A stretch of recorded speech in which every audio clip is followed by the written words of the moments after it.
지난 시간에 이어서 무역보험 내용 살펴볼게요.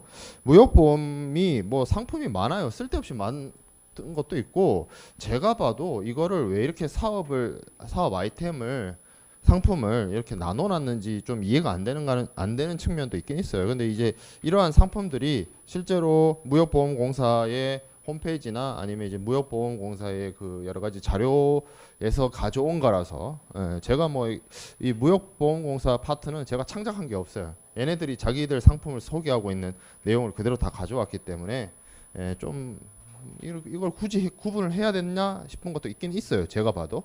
그러니까 뭐 제목하고 내용만 좀 매칭시켜서 보면 될 것 같아요. 자, 그래서 기타 중장기 보험을 봅시다. 해외 사업금융보험입니다.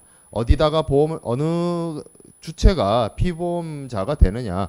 국내외 금융기관이 됩니다. 금융기관이 해외 사업에 필요한 자금을 상환기간 2년 초과 조건으로 공여, 뭐 대출이겠죠, 일종의 그러한 금융계약을 체결한 후 대출금을 상환받을 수 없게 됨으로 인해서 발생할 수 있는 손실을 보상하는 제도가 해외 사업금융이다.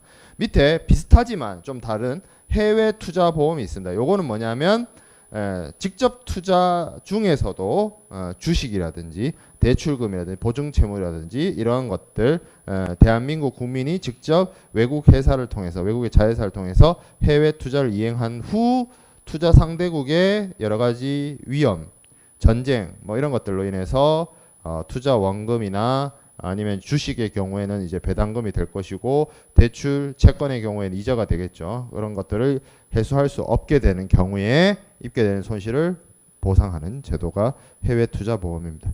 해외 공사 보험 말 그대로 이거는 해외 건설 공사 이런 것들을 말해요. 그래서 그런 것들이 체결을 했는데 외국에서 여러 가지 사건 사고로 인해서 공사에 대한 어떤 물품을 뭐 받지 못하거나 비용을 해소할 수 없게 되거나 이런 경우에 대해서 손실을 보상하기 위해서 무역보험공사가 상품을 만들어 놓고 있습니다.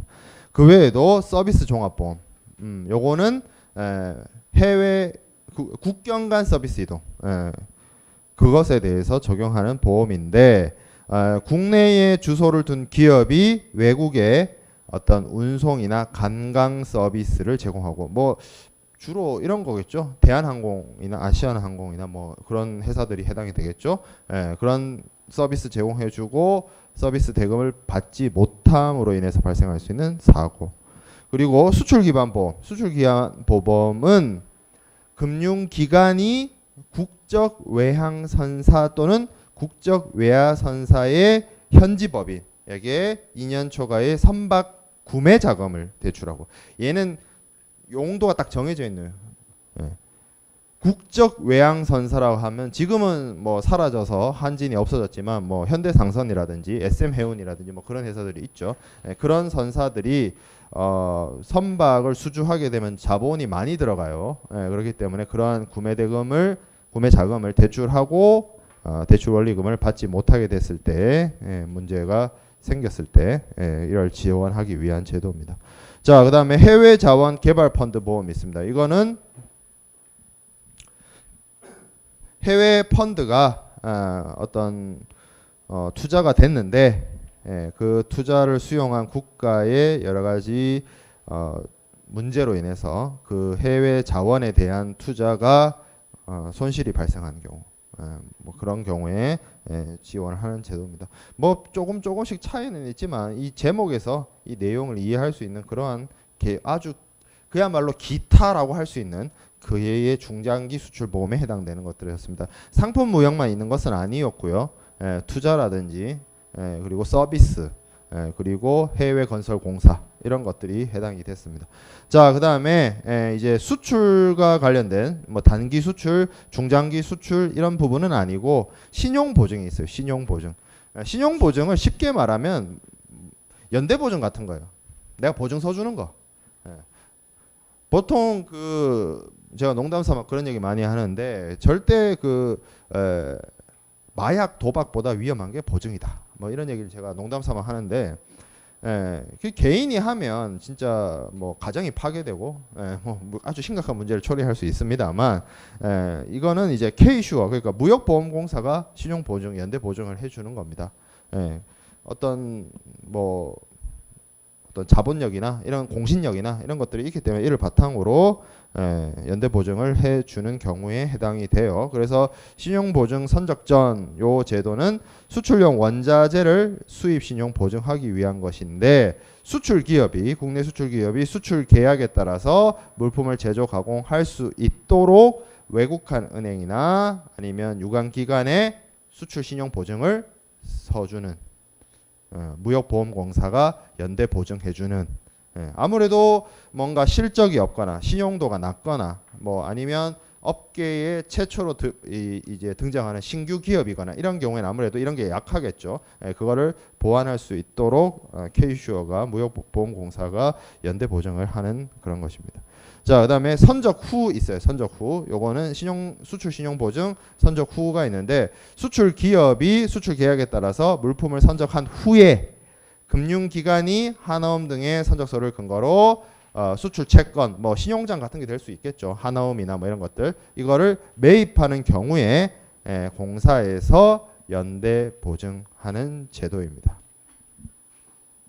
그래서 뭐 만약에 이 외국한에 대한 어떤 외상 매출 채권이 부도가 난다든지 했을 때 그러한 발생하는 손해를 무역보험공사가 대신 보전하게 되는 그러한 경우를 신용보증 선적 후에 해당이 된다라고 할 수 있죠.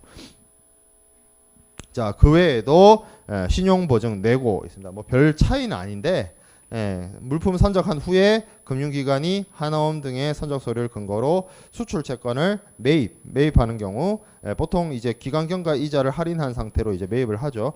그때 이 K슈어가 어떤 연대 보증을 해주는 제도입니다. 그러니까 신용보증 쪽에 나와 있는 제도들은 이 K슈어가 뭐 대금을 뭐 합약하거나 지급하거나 보험금을 지급하는 것이 아니라 연대 보증 서는 거예요. 그래서 해당 당사자인 수출자나 이런 사람들이 정상적으로 대금 결제가 이루어지고 정상적으로 대금 회수가 이루어지고 이러면 무역보험공사는 뭐 돈을 지출할 이유도 없고 지출할 필요도 없습니다. 다만 그 채권자에게 대금을 상환하지 않았을 때 수출 대금이 미회수 됐을 때 대금 미회수가 됐을 때 문제가 발생하는 거고 그 문제가 발생했을 때 K슈어가 그 손해를 보전하거나 하는 방식으로 운영하고 있는 겁니다. 자, 그다음에 신용보증 문화 컨텐츠라고 있는데 요거는 말 그대로 문화상품 영화나 드라마나 게임 공연 이런 것들에 대한 제작비의 소요 자금 일부를 대출받을 때 무역보험공사가 일종의 담보를 받을 수 있도록 보증을 서는 그렇죠. 요새는 뭐 영화나 드라마나 게임이나 공연 같은 경우에는 뭐 클라우드 펀딩 이런 것도 이렇게 많이 확산이 돼가지고 좀 그 자본을 그런 식으로 이제 융통하는 경우도 있지만 예전에는 대출을 받아서 금융기관 혹은 창업 투자회사 이런 회사들로부터 이제 투자를 받아서 영화나 게임이나 이런 것들을 제작을 했었거든요. 그렇기 때문에 그때 담보를 해주는 담보 보증을 서주는 그런 방식이 있습니다. 자, 그리고 그야말로 기타 보험, 한변동 보험, 외화 획득과 관련돼서 환율 변동에 의해서 손익이 발생할 수 있기 때문에 그거를 외화 금액을 아예 무역보험공사가 원화로 확정시켜서 환율 변동에 따른 위험을 해지하는. 뭐 원화로 이 대금을 원화로 확정시켜 준다는 얘기가 그 환율이 변동이 돼가지고 기준 정해놓은 원화보다 이제 그 밑으로 내려가더라도 환율이 내려가더라도 뭐 그대로 정해진 금액으로 무역보험공사가 대금을 치러주는 그런 방식인 거죠. 자, 그리고 탄소종합보험이 있습니다. 요거는 뭐 우리나라에선 크게 이슈가 되지 않는데 사실 그 서방 선진국들하고 이제 선진국들을 중심으로 지구 온난화, 탄소 배출을 감소시키기 위한 노력을 지난 그 뭐 여러 가지 협약이 있었죠. 뭐 파리 협약이 있었고 뭐 기후 온난화 관련된 협약이 있어요. 갑자기 이름이 생각이 안 나는데 그때서 얘기하고 있는 게 이제 각국이 배출할 수 있는 탄소 배출량을 제한하고 그런 규제하고 하는 내용들을 담고 있습니다. 그래서 탄소 배출의 총량 이런 것들을 제한하거나 하기 때문에 그로 인해서 발생할 수 있는 기업의 손실을 담보하기 위한 보험이 탄소종합보험입니다. 우리한테는 별로 여러분들 크게 이슈가 와닿지는 않는데 이유나 이런 데 보면 이 탄소 배출권 문제가 조금 이슈가 될 수는 있어요. 자, 그리고 그 비슷한 걸로 녹색산업종합보험 이런 게 있습니다. 이런 거는 녹색산업, 지속가능한 성장, 뭐 친환경 산업 이런 것들에 대해서 여러 가지로 특약을 제공해 주는 거, 친환경 사업 이런 거 생각해보면 돼요. 그게 다 이렇게 녹색산업 종합보험에 해당이 됩니다. 약간 정책 실현과 관련된 거죠. 자, 그리고 수입보험이 있습니다. 수입보험. 이때까지는 뭐 수출이거나 해외 투자거나 아니면 수출하거나 투자하는 기업들을 지원하는 금융기관이거나 그런 쪽이었어요. 전부 다 수출과 관련되어 있었어요. 그런데 이제 수입보험이 있습니다. 그러면 무역보험공사는 무역보험공사라는 그 새로운 이름에 맞춰서 수출과 수입을 뭐 아주 평등하게 기계적으로 평등하게 대우해주고 있느냐? 그렇진 또 않아요. 수출은 다 되지만 수입은 몇 가지만 됩니다. 몇 가지. 뭐만 되냐? 수입보험의 대상은 철, 동, 아연, 석탄, 원유 등 주요 자원. 이거 우리나라에서 안 나죠. 안 납니다. 그죠? 석탄은 나는데 뭐 경제성이 없어가지고 그죠? 막장 있잖아, 막장. 막장의 어원이 어딘지 알죠? 그러니까 석탄은 있어요. 석탄은 우리나라에서 나는데 이런 주요 자원, 우리나라 경제 활동을 하기 위해서 필요한 해외에 의존할 수밖에 없는 여러 자원들을 이건 당연히 수입이 일어날 수밖에 없어요. 그리고 수입이 잘 돼야 됩니다. 얘네들은. 그렇겠죠. 그런 것들을 수입자용 수입보험의 보호 대상이 되고, 그리고 간세법 제95조 1항 145, 1호, 4호, 5호에 해당되는 시설제 첨단 제품이라고 하는데, 이거 뭐 우리가 간세법을 공부할 필요도 없고, 간세법 95조 1항 145가 뭐냐면, 이게 그 1호가 뭐냐면 환경오염 방지 물품인가 그래요. 그리고 4호가 공장 기계화 설비인가? 순서는 나도 가물가물해요. 아무튼 그런 거예요. 그리고 5호가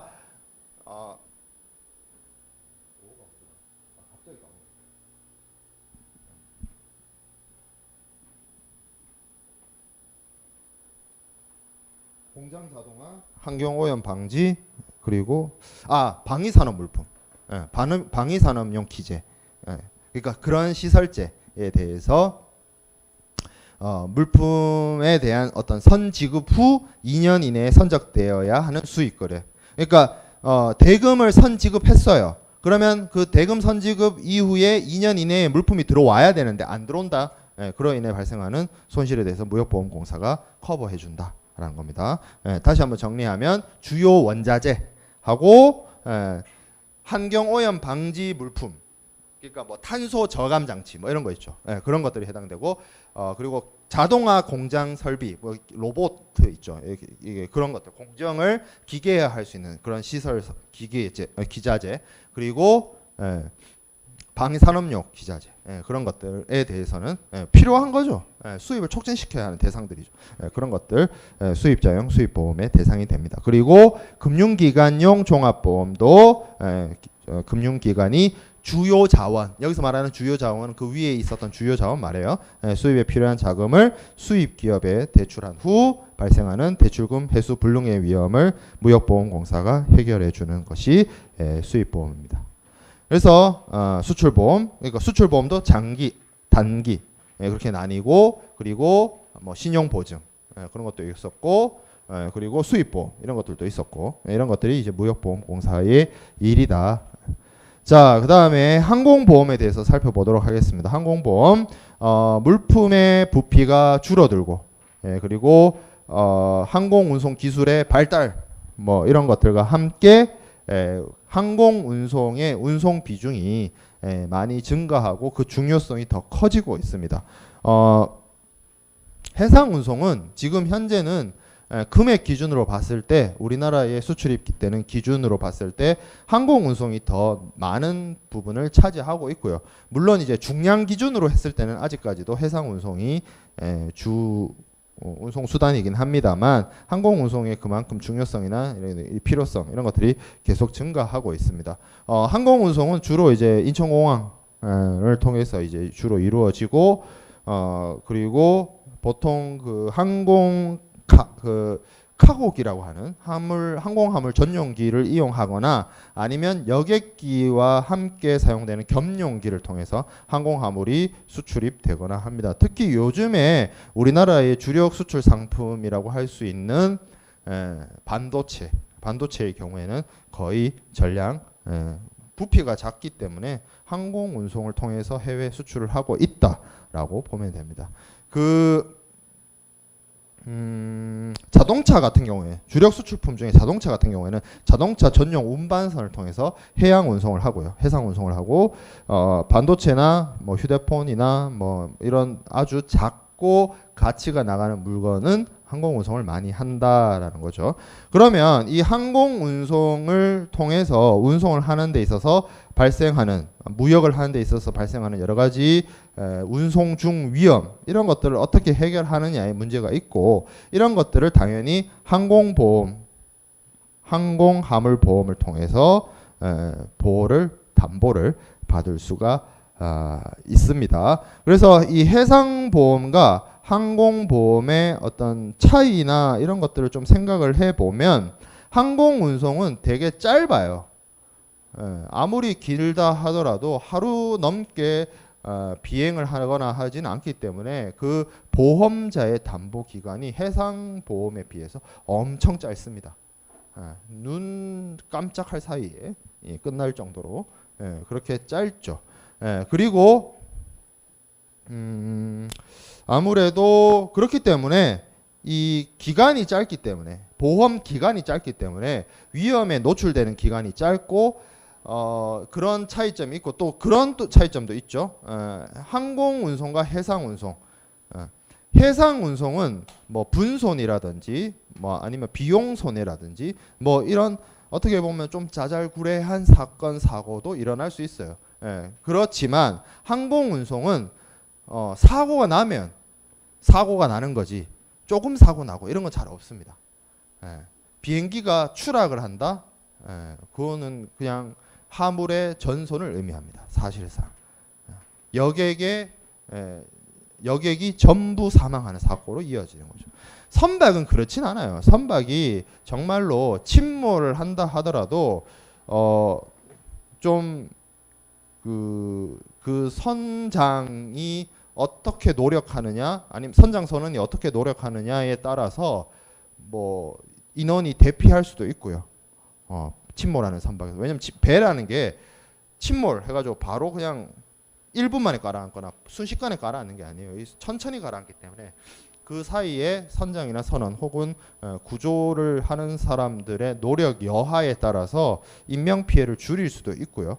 그리고 화물이 침몰하지만 않는다면 뭐 배가 어디 외부에 충격을 받는다 하더라도 화물의 일부를 크게 그 손해로부터 구해 올 수 있거나 하는 뭐 여지가 좀 있습니다. 근데 비행기는 공중에서 추락하는 거기 때문에 거의 뭐 성층권 가까이 올라갔다가 이제 떨어지는 거기 때문에 화물의 그 안전 그 보장할 수가 없죠. 사고가 나면 그런 차이가 있어요.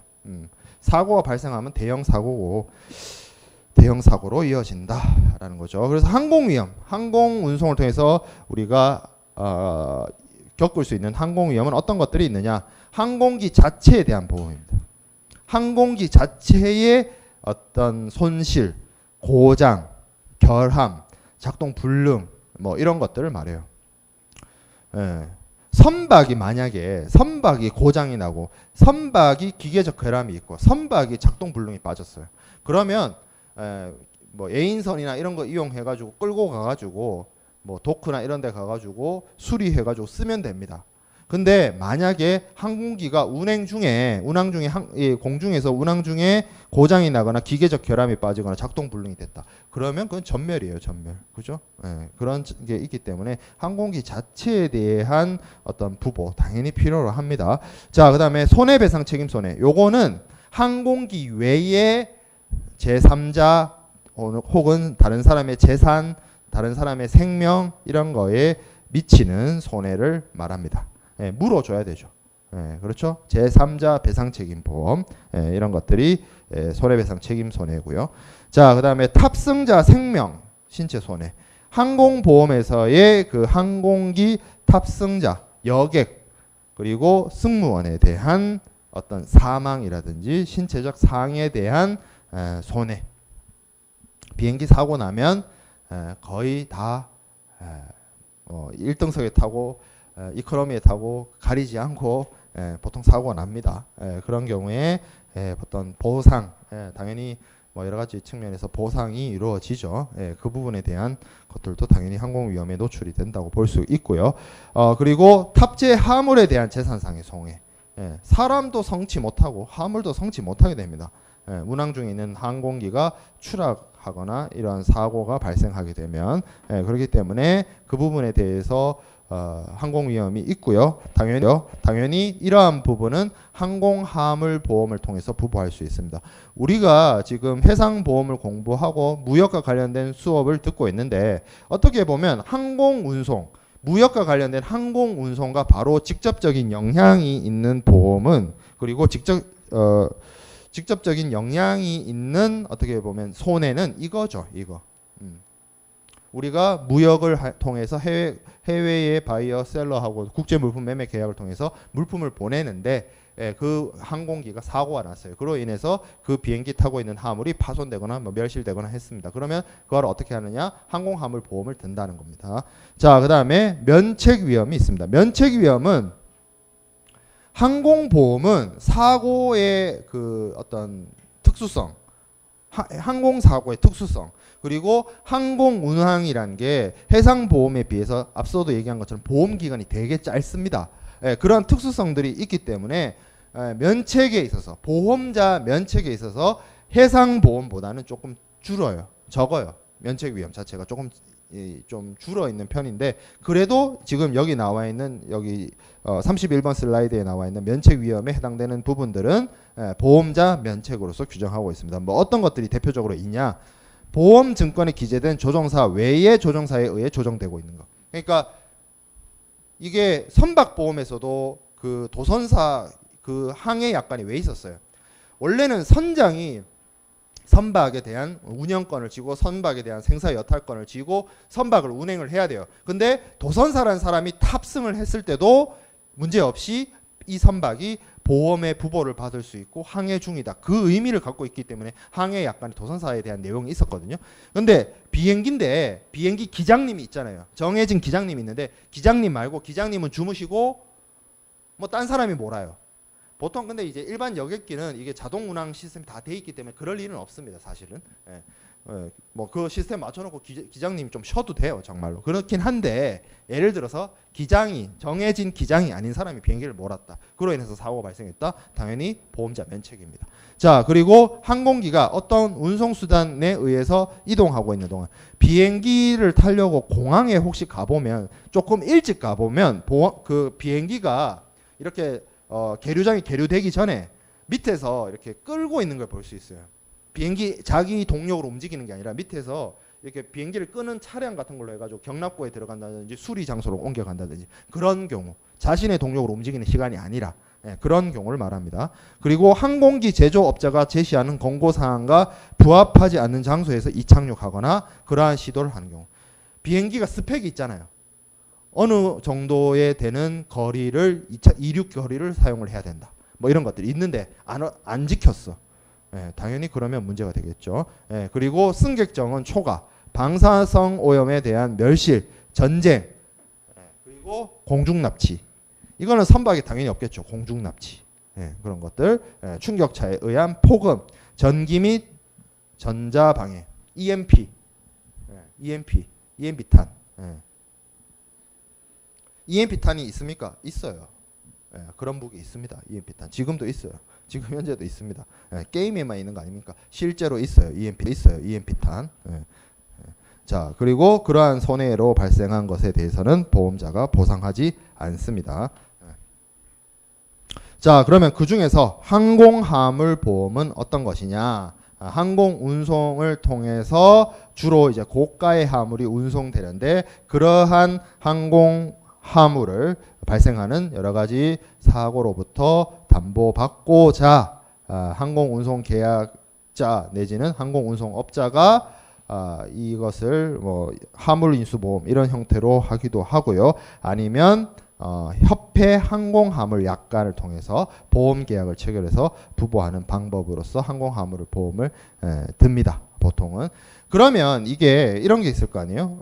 항공운송 계약이란 게 결국에는 항공운송업자 내지는 항공운송 주선업자하고 그 하주하고의 계약인데, 항공화물이 항공운송 도중에 사고나 멸실을 당했어요. 그러면 일단 기본적으로 항공운송업자의 잘못이 있는 부분이 아닙니까? 항공운송업자가 물어줘야 되는 거 아닙니까? 그 부분은 국제운송론 시간에서 좀 다루는데 항공운송인의 책임 부분이 있습니다.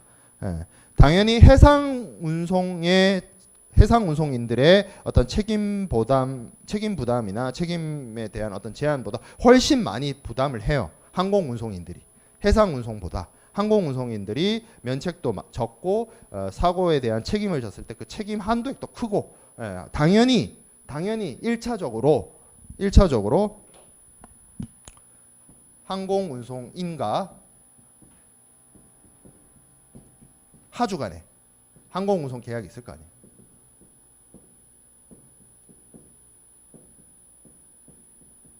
주로 뭘로 사용되는, 무슨 서류가 발행되는 에어웨이 빌이 발행되는 이런 항공운송 계약이 이루어지고, 만약에 여기서 항공운송인의 기책 사유가 있다면 이 항공운송 계약, 보통 여기에 준거법이 되는 게 몬트리올 협정 뭐 이런 게 있어요. 몬트리올 이런 것들을 적용을 받아서 항공운송인의 책임을 집니다.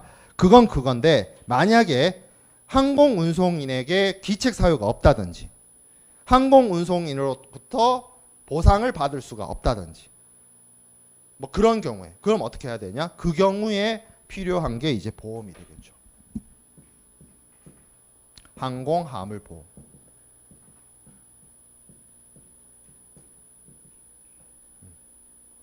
보험 계약자랑 보험자랑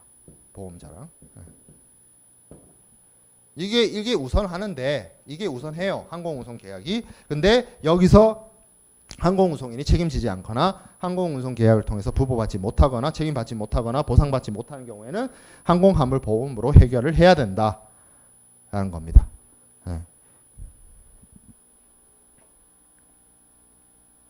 자, 그래서 방법은 두 개가 있어요. 하주 이익 보험이 있고 협회 항공화물 보험이 있습니다. 그래서 하주 이익 보험은 뭐냐면, 요거는 주체가 항공보험 회사가 아니고요, 항공운송인이에요. 항공운송업자가 AOAB를 발행을 할 때 거기다가 화물에 대한 어떤 화물 부보를 넣는 거예요. 일종의 항공회사의 서비스 같은 거예요. 있죠? 여기 나와 있죠? 두 번째 줄에 하주 이익 보험은 담보 내용이 통일되어 있는 것은 아니며 모든 항공운송업자가 서비스를 제공하는 것도 아니다. 뭐예요? 하주 이익 보험은 항공운송업자하고 보험자가 미리 포괄적인 애정보험 계약을 체결하고 하주가 화물을 항공운송업자한테 인도할 때 그 필요사항을 기재해서 보험료를 지급하면 화물이 자동적으로 부보되는 거다. 그러니까 하주가 보험자랑 직접 항공화물 보험을 계약을 체결하는 게 아니고요, 이 사람하고 포괄 계약을 체결해요. 포괄 계약을 체결하고 이 항공운송인이 항공운송 계약을 할 때 이 에어웨이 빌에다가 내용을 넣어요. 하주 이익보험으로. 거기다가 그러면 이 하주는 운송에 해당되는 운임 외에도 일정의 소정의 보험료를 여기다 추가로 더 납부하는 거죠. 그러면 그냥 자동으로 항공화물에 대한 보험이 들어가는. 이게 뭐랑 비슷하냐면, 여러분들 해외여행 갈 때 패키지 여행이든 자유여행이든 호텔팩이든 하다 보면 이거 금액 넣을 때 그 자동으로 여행자 보험을 드는 경우가 있어요. 몇만 원 더 내면 그런 거라고 생각하면 돼요. 그런 방식으로 하는 거. 자, 요게 하주이익보험이고 그거 말고 나는 좀 제대로 하고 싶어. 나는 보상 범위를 좀 확실하게 받고 싶어. 그러면 하주가 직접 보험회사랑 컨택 해가지고 화물보험 계약을 체결하면 됩니다. 그게 뭐예요? 밑에 협회 항공화물보험입니다. 요거는 런던 보험자 협회가 만든 협회 보험과 관련된 협회 적하약관 ICC처럼 약관이 있어요. 표준 약관이 있습니다. 이 이름이 Institute Air Cargo Clause입니다. 근데 여기서 우편물은 제외예요. Excluding sending by post. 그러니까 특송 업체들 있죠. 페덱스나 UPS가 요렇게 보내는 아주 소포장 화물도 그런 거는 그거는 걔네들을 위한 약관이 따로 있어요. 특송 화물에 대한 약관이 따로 있습니다. 걔네들 빼고 일반 하주의 일반 항공 운송 화물에 대해서 드는 협회 항공 화물 약관이 이겁니다. IACC 이렇게 줄여서 불러요. IACC. 그래서 내용이 16개조로 구성되어서 ICC 2009 우리 신협회 적하 약관의 2009년도 버전 있죠. 그거랑 굉장히 내용이나 구성이나 비슷합니다. 그리고 항공 화물에 대해서도 마찬가지로 그 전쟁 위험이라든지 아니면 우편물 운송을 위한 따로 별도의 약관이 있다든지 하는 식으로 별도의 약관이 존재하고 있습니다. 자, 그러면 협회 항공화물 약관 우편물 제외의 내용을 뭐 개괄적인 내용으로만 좀 살펴볼게요. 자세히 들여다보진 않고 1조의 담보위험 약관을 규정하고 있습니다. 담보위험에 대해서 뭐라고 얘기하고 있냐면 일반 면책약관, 전쟁위험 면책약관, 동맹파업 면책약관에서 규정된 사유를 제외하고 피보험 목적물의 멸실 또는 손상에 대한 일체 위험을 담보한다. 이 내용 어디서 본 것 같은데 어디서 봤어요? ICCA에 있던 내용하고 똑같습니다. 그러니까 우리가 봤던 협회 적하약관은 ICC A, B, C 이렇게 나뉘어져 있었잖아요. 그래서 B하고 C는 뭐였어요? 보험자가 담보하는 위험을 나열했죠. 열거했죠. 열거주의였죠. A는 뭐였어요? 면책 위험 아닌 건 내가 다 보상해 줄게. 그런 거였죠. 그런 방식을 IACC도 채택하고 있습니다. 여기는 BC가 없어요. 쉽게 말해서 ICCA 그거 하나만 있는 거예요. 그러니까 1조가 담보위험 약관이 우리 신협회 적하약관은 세 종류가 있다 그랬잖아요. A를 선택할 수도 있고 B를 선택할 수도 있고 C를 선택할 수도 있고 그런 방식이었는데 그렇게 안 하고 여기는 하나밖에 없습니다. 자, 2조에 일반 면책 약관이 있어요. 그러면 이게 뭐랑 비슷한 것이냐? 협회 적하약관 우리 그 ICC ABC에서 봤던 4조에 있는 일반 면책하고 비슷한 취지의 내용을 담고 있죠. 실제로 여기 내용을 보면 거의 비슷합니다. 그렇죠? 피보험자 고의로 발생하는 손상 그리고 통상적인 누손 화물이 통상적으로 새는 거야. 자연 소모되는 거. 그리고 포장 불비 포장 제대로 안 했어요. 그리고 화물 고유의 하자. 그리고 항공기나 운송용구나 컨테이너가 보험 목적의 운항을 하는 데 있어서 부적당하다. 여기서는 당연히 선박이라 안 하고 항공화물 약관이니까 뭐라고 얘기하고 있어요? 항공기 얘기하고 있죠. 그럼 여기서 말하는 컨테이너는 당연히 항공화물 컨테이너겠죠. 그런 거. 자, 그 다음에 지연이 피보험 위험에 기인하여 발생하는 경우라도 지연의 근인에서 발생하는 멸실손상 또는 비용. 이거 면책. 요거 똑같은 취지의 내용이 협회 적하약관에도 있었죠. 어떤 사고가 있어서 지연됐다. 그러면 그 사고는 보상한다 이거야. 근데 지연된 것 때문에 뭔가 추가 피해가 발생했다. 그거는 보험 대상이 아니다. 얘기 있었죠. 자, 그 다음에 7번 항공기의 소유자, 관리자, 용선자, 운항자의 파산, 재정상의 궁피. 요것도 비슷한 취지의 내용이 ICC ABC에 있었습니다. 2009년도 신협회 적하약관에도 있었죠. 뭐 선박 소유자의 파산, 재정 궁핍으로 인해서 뭐 화물의 운송을 제대로 못하게 된 경우에 발생하는 손실에 대해서 면책, 보험자 면책을 규정하고 있었죠. 당연히 하주가 알고 있는 경우, 알면서 한 경우, 모르고 당한 거는 해준다. 알면서 이 항공회사 망할 수도 있는데 알고서 한 거 보험자가 면책된다. 그 얘기였습니다. 자, 8번 원자력, 핵. 이거는 답도 없다.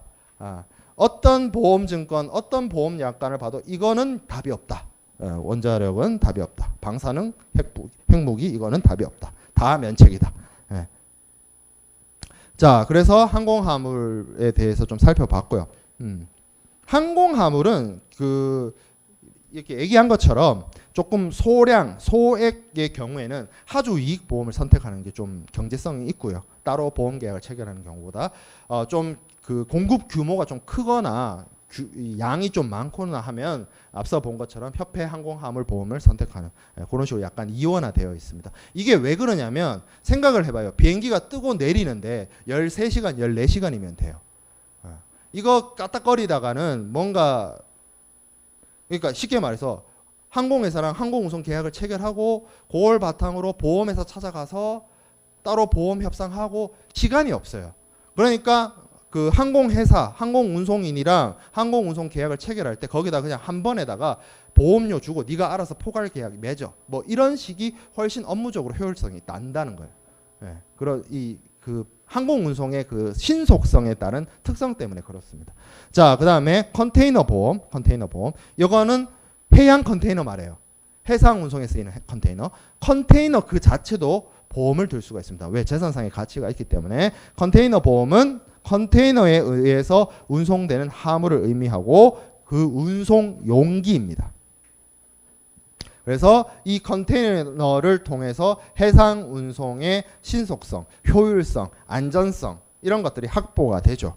그리고 보통 컨테이너 운송은 컨테이너 전용 선박에 의해서 화물이 컨테이너에 적입한 상태대로 운송이 이루어지기 때문에 일종의 창고 역할을 하죠. 화물의 창고 역할을 해서 훨씬 그 컨테이너가 사용되기 이전보다 운송의 효율성과 운송의 안전성 그리고 가판적 화물에 대한 위험성 이런 것들이 많이 감소시킬 수 있게 되었습니다. 하지만 이것도 재산상의 가치가 있는 물건이기 때문에 누군가에게는 집이 될 수도 있어요. 컨테이너가. 그렇죠. 재산상의 가치가 있는 겁니다. 그거 그냥 철덩어리예요. 철로 팔아도 돈이 제법 될 거야 아마. 컨테이너 한 대에 들어가는 고철만 모아서 팔아도. 그러니까 재산상의 가치가 있는 대상이기 때문에 이 컨테이너가 보험 부보의 대상이 될 수 있다라는 거죠. 자, 컨테이너의 터미널 직접 이게 좀 발음이 안 되는데 내가 직접 위험 이게 내가 경상도 사람이라서 발음이 안 되는 건지 내가 혀가 짧아서 안 되는 건지 한국 사람이면 누구나 안 되는 건지 잘 모르겠어요. 어쨌든 직접 화물을 어쨌든 더 이상 발음하지 않을게요. 그래서 이 컨테이너 야드에서 발생할 수 있는 위험입니다. 뭐예요?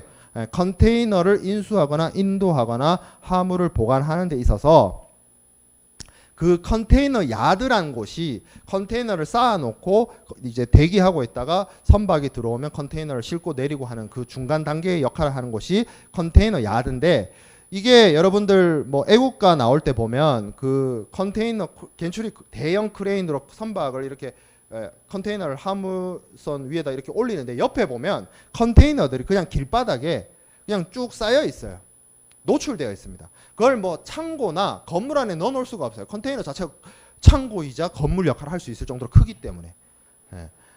그리고 보통 그 공간의 활용 때문에 뭐 3층, 4층 높이로 쌓여져 있습니다. 근데 거기를 자연재해가 친다든지 지진이 난다든지 뭐가 발생한다. 그러면 바로 위험에 노출되죠. 그래서 컨테이너 야적장에 직접 발음하면 안 하기로 했는데 어쨌든 거기 쌓여 있을 때 발생하는 위험이다. 자, 컨테이너 화물의 가판적 위험이다. 원래 그 우리가 특수화물 약관을 할 때 그 얘기를 했었어요. 화물을 선창 안에 집어넣기로 보험 계약을 체결했는데 나는 화물을 배 안에 넣을 거야 라고 보험자랑 보험 계약을 체결했는데 이게 갑판 위로 화물이 올라왔다. 그러면 자동적으로 얘가 ICC A로 들었든 ICC B로 들었든 상관없이 자동으로 보험 계약 조건이 ICC CW JWB ICC C 더하기 JWB 제티슨 워싱 오버보드 그걸로 바뀐다 라고 했죠. 왜 그렇게 하냐? 왜 그러냐? 화물을 갑판 위에다 실는 게 굉장히 위험하다. 왜? 바다라는 컨디션에서 화물을 갑판 위에 실어 놓으면 여러 가지 풍랑이라든지 뭐 이런 그 선박에 불 수 있는 어떤 해수의 범람 이런 것들로 인해서 굉장히 화물이 위험하기 때문에. 근데 그게 적용 안 되는 게 뭐였냐면 컨테이너였습니다. 보통 컨테이너 선들은 컨테이너 갑판 위로도 컨테이너를 이렇게 적재를 해요. 그리고 그게 크게 문제는 없습니다. 비가 와도요, 컨테이너 그 자체가 창고 역할을 해주고요. 그리고 바닷물이 쳐도 컨테이너 자체가 이게 일종의 보호막 혹은 창고 역할을 해주기 때문에 바닷물이나 빗물, 외부의 충격 이런 걸로부터 화물을 안전하게 보관할 수 있습니다. 근데 그러면 컨테이너를 그렇게 그런데 많이 보잖아요. 이렇게 선박 있으면 컨테이너를 막 이렇게 쌓아 놓잖아요, 위로.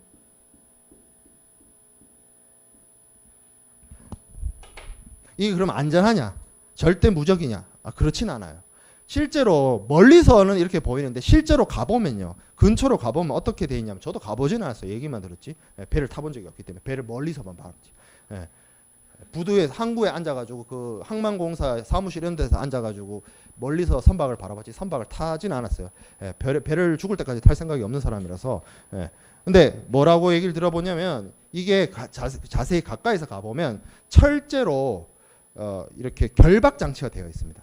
그래서 그거 다 기계로 컨트롤 하는데요, 컨테이너들을 그냥 블럭 쌓기로 해서 아무렇게나 올려놓은 것 같지만 그 컨테이너와 컨테이너 사이, 그리고 횡과 열을 다 맞춰서 결박을 합니다. 철제로 다 결박을 해요. 그래야 컨테이너가, 선박이 무게 중심이 이렇게 뭐 롤링이 있다든지 회전을 한다든지 좌회전 우회전을 한다든지 방향을 튼다든지 했을 때 무게 중심이 쏠리면서 한쪽으로 이게 쏠리지 않고, 그리고 바람이 불었을 때 컨테이너가 바람에 휩쓸리지 않고 안정적으로 운항을 할 수 있게 하려면 결박을 잘 해야 되는데, 그러한 결박에 대한 그렇게 결박을 했음에도 불구하고 컨테이너가 항해 중에 유실된다든지 그럴 수가 있긴 있다는 거죠.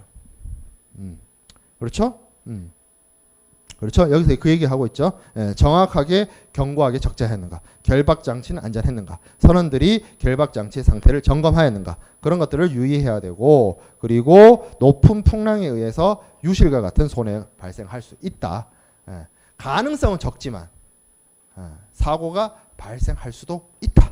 그 얘기를 하는 겁니다. 그래서 컨테이너 선들이, 보통 대형 컨테이너 선들이 그 선원을 많이는 안 타요. 옛날하고 달라서. 옛날에는 뭐 그 사람의 힘으로 노저가고 뭐 이럴 때야 뭐 몇백 명씩 타고 운항을 하고 했지만, 요즘에 대형 컨테이너 선들은 많이 타야 20명 뭐 남짓이에요. 그럼 그 사람들은 뭐 하냐? 앉아서 뭐 한 달여 동안 고스톱 치느냐? 그거 아니고 점검을 합니다. 돌아다니면서 다 이제 CCTV나 이런 걸로 모니터링 다 돼요. 그래서 제대로 결박이 되어 있는가, 아니면 뭐 어디 선박에 하재가 나지 않았는가, 이런 것들을 돌아다니면서 계속 컨디션을 점검하고 상태를 확인하고 하는 작업을 합니다. 그 선박에 타고 있는 선원들이. 자, 그리고 컨테이너 내의 화물 위험이 있을 수 있습니다. 컨테이너에 대해서 발생하는 손해는 주로 이런 것들이다. 파손, 곡손, 찰손, 우담수손, 한손, 누손, 도난, 불착. 그 중에서도 컨테이너 안에서 발생하는 위험으로는 어떤 것들, 발열이나 발한, 결로, 이런 것들이죠. 그러니까 쉽게 말해서 이 바다라는 컨디션에 빠졌을 때 여러 가지 온도의 차이, 습도의 차이, 뭐 그런 것들로 인해서 뭐 습기가 찬다든지 뭐 등등의 여러 가지 화물의 손실이나 파손이나 화물의 가치 하락 같은 문제를 일으킬 수 있다는 거죠. 그래서 이런 것들을 보호하기 위해서 컨테이너 그 자체에 통풍 장치를 단다거나 아니면 냉동 설비를 설치하거나 하는 것이 필요로 합니다. 그런 거죠. 자, 그래서 컨테이너는 어떻게 보험으로 해결을 하느냐? 컨테이너에 대한 자체 보험을 들 수가 있습니다. 보험회사를 통해서. 그것도 협회 컨테이너 기간 약관, Institute Container Close Time. 그러니까 ICC 타임인데 그 ITC 헐스하고 좀 다르죠. 이것도 선박 보험처럼 기간으로 듭니다. 기간으로. 그래서 컨테이너가 운송 도중에 추락을 하거나 다른 물체하고 충돌하거나 같은 컨테이너의 멸실, 파손, 손상에 대해서 보험자가 컨테이너의 소유주, 컨테이너의 피보험자에게 보상을 하는 겁니다. 보통 그러면 컨테이너의 소유주는 누구냐? 컨테이너에 여러분들 보면 거기 운송회사, 해상 운송회사들 이름 적혀 있죠. 크게. 그 회사가 보통 그 컨테이너의 소유주예요. 자기 컨테이너니까 그 대따만하게 자기 회사 로고 새겨 넣는 거죠. 그러니까 컨테이너 소유주가 이 컨테이너 자체에 발생할 수 있는 어떤 경제적 손실을 보험을 통해서 해결할 수 있다라는 겁니다. 자, 그 다음에 밑에 컨테이너 소유자의 제3자에 대한 배상책임 보험. 요거는 뭐냐면 우리가 앞에서 선박보험, 항공기 보험에서도 했는데 컨테이너가 다른 사람의 생명이나 재산에게 손해를 끼치는 경우, 충돌이나 이런 문제로 인해서, 그 경우에도 자동차의 대물, 대인 보험 같은 거죠. 그래서 그런 경우에도 보험을 들 수가 있고요. 그리고 세 번째, 컨테이너 운영자의 하물 배상 책임 보험이 있습니다. 요거는 뭐냐면 컨테이너 운영자가, 컨테이너 주인이 보통 해상운송회사라고 했죠. 그 해상운송회사가 운송계약을 이행하는 도중에 하물에 대해서 컨테이너 안에 실려있는 하물 있잖아요. 컨테이너 안에 실려있는 하물에 대해서 배상 책임 손해가 발생하였을 때 물어줘야 되는 돈을 보상하는 방식입니다. 그러니까 컨테이너 소유주가 안에 실려있는, 컨테이너 안에 적재되어 있는 하물의 소유주, 그러니까 하주에게 보상하는, 뭔가 컨테이너 때문에 발생한 하물의 멸실 손상, 가치 하락 이런 것들에 대해서 보상하는 금액을 보험을 들어서 보상받고자 하는 경우에 드는 것이 컨테이너 운영자의 하물 배상 책임 보험인데, 이 세 개가 독립된 보험이 아니고요. 가장 기본 보험이 여기 위에 있는 ICC 타임, 그러니까 협회 컨테이너 기간 약관이에요. 요걸 보험에 들고 밑에 두 번째, 세 번째 제3자에 대한 배상 책임하고 하물 배상 책임은 일종의 특약 같은 거예요. IWC, ISC 특약 들듯이 선택적으로 보험에 부부할 수가 있습니다. 그런 방식으로 운영됩니다. 컨테이너에 대한 보험은.